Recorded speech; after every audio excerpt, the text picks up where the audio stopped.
RCMP released a much-anticipated report on missing and murdered Indigenous women. Missing and murdered Indigenous women and girls. The Indigenous communities have been calling for this inquiry for years. The previous Conservative government refused to conduct this inquiry. A public inquiry into missing and murdered Indigenous women and girls. Take concrete actions to counter this injustice that unfortunately continues to be ongoing. To make sure that Aboriginal women are treated fairly, safely, and they do not become victims of violence. How many more people have to be killed or murdered or go missing before, people wake up? Sad that, people think our women are disposable, that no one's going to miss them. I just want my girl. I just want to bring her home. That's all.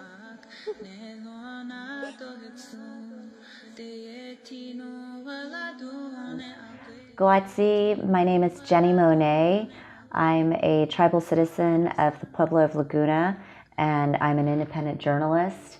And I guess my role in the movement known as M.M.I.W is that I have started to really do a deep and wide investigation and examination into the many layers of this ongoing movement that has its roots back many decades. As I mentioned, I started really researching violence against Indigenous women, girls, and transgender people about 6 months ago.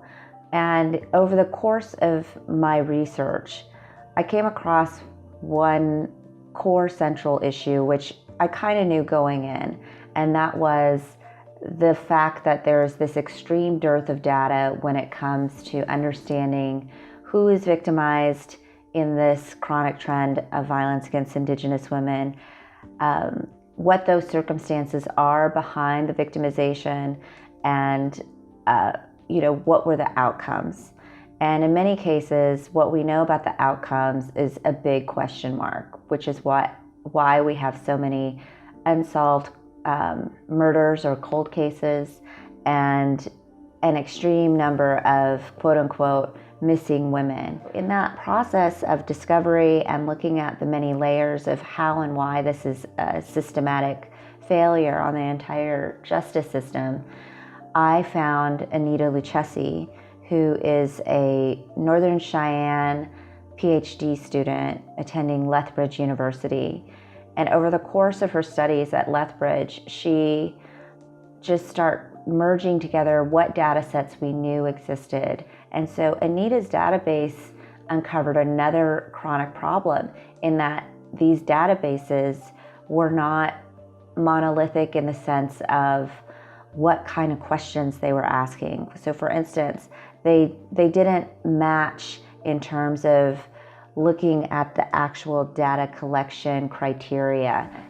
But what we do know is that in large part, the data sets were incomplete. The data sets in many ways complicated and contradicted a narrative that we've started to see in a lot of the kind of federal policies that we have in place. What she's compiled is what has now been revealed as the Missing and Murdered Indigenous Women database.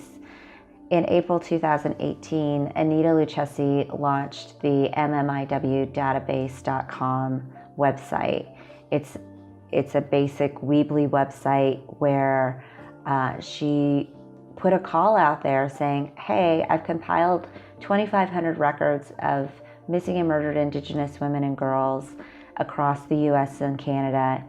Have a look at, how I collected this data. If you feel like there's some data in my collection that could be helpful to you, please send me an email and request that. And that states very clearly on her website. So it's really meant as this tool for tribal communities and families to have at their disposal when, as I've mentioned before, there are so few opportunities that have been presented to loved ones looking for, their stolen sisters.